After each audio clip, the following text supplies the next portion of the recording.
各位觀眾大家好，今集嘅更新時間就比較長咗啲啦，因為之中咧仲加插咗一啲其他嘅拍攝啦。咁紀錄片咧，其實嚟到今集咧，我哋就會出發作客去呢個 University of Essex。咁咧搭呢個長途巴士都要搭3-4個鐘。咁由於聯賽啦，佢哋就係排緊第一啦。咁我哋已經失去咗爭冠嘅資格。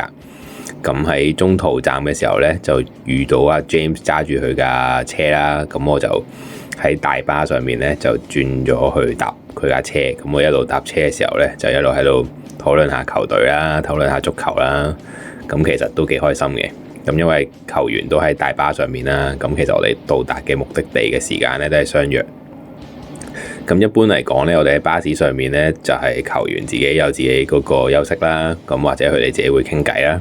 咁我哋職員嘅話咧，就會有自己嘅諗嘅嘢啦。咁盡量都唔會太想影響球員嘅。咁因為應該要準備嘅嘢都其實已經準備好啦嘛。咁我哋嚟到 Essex 呢間大學啦，咁就非常之大啦。咁同埋佢哋係最出名都係做部分咧，都係有個體育生嘅項目都係比較優秀嘅。咁阿 James 就話個校園環境非常之好啦。咁我就都係見得到係校園嗰個區咧係好大嘅。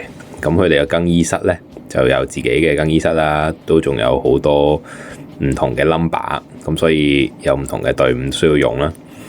咁今日咧主要就可能咧，因為球隊嘅球員比較少啊，咁我就都突然之間獲分發呢個球衣，咁有機會咧都有機會落場踢下波嘅。咁但係由於我太耐冇運動啦，咁所以咧大家咧都對我抱有懷疑嘅心態，所以咧例如啲助教啦 Eddie 啦，咁佢就喺度笑，佢問我有冇曾經踢過波。咁最終咧我哋就喺最後嘅時間咧，我都係冇上場嘅，但係我就獲分派咗個球衣，咁作為紀念品都好嘅。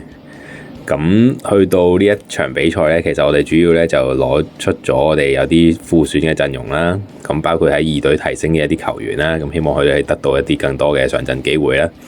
咁我哋最終咧就係1-2輸咗波嘅。咁但係其實結果咧，我哋相信都唔係太重要啦，因為大家都見到即係我哋出咗副選，咁大家其實都係大學啦，咁所以大家都幾開心，即係就算踢完波，大家都會握下手啊咁樣。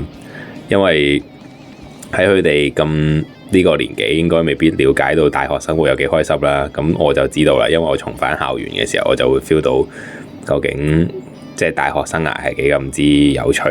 咁回程嘅時候咧，亦都係塞車啦，因為入 London 咧就會比較難搞啲，喺 Essex 嗰條路，咁一路塞咗成都個幾兩個鐘。咁之後翻到 Wembley 咧又有比賽喎，咁所以我就只能夠用步行嘅方式啦。咁啊 James 就車到去附近。咁今集嘅內容咧就比較短嘅，咁主要就係交代一下呢個作客嘅情況啦，同埋抒發一啲自我嘅感想啦。